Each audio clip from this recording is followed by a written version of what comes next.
passer l'hiver. Nous serons en ligne avec une habitante de Kharkiv, c'est la deuxième ville du pays. Elle est professeure de français. Elle a choisi de rester sur place avec sa fille et avec son mari. Elle nous dira pourquoi et à quoi ressemble sa vie de tous les jours. À 7h50, le décryptage éco. Moins de poissons, moins de viande, moins d'achats plaisir. Les Français adaptent leurs achats à l'inflation, nous dira Fanny Guinochet.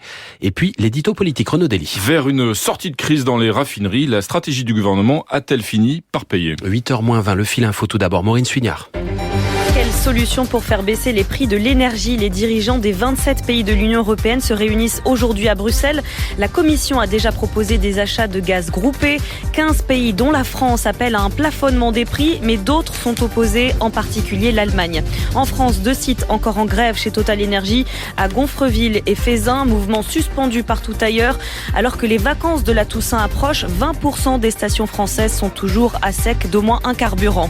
Le gouvernement annonce ce matin avoir rapatrié 40 enfants et 15 femmes adultes de Syrie. Tous se trouvaient dans un camp dans le pays. Les mineurs sont confiés aux services chargés de l'aide à l'enfance, les adultes remis aux autorités judiciaires. Le parquet suisse fait appel de l'acquittement de Michel Platini et Sepp Blatter. Après 6 ans d'enquête, les anciens dirigeants du football européen et mondial ont été blanchis en juillet dernier. L'ancien président de la FIFA a été soupçonné d'avoir versé de manière frauduleuse près de 2 millions d'euros à Michel Platini.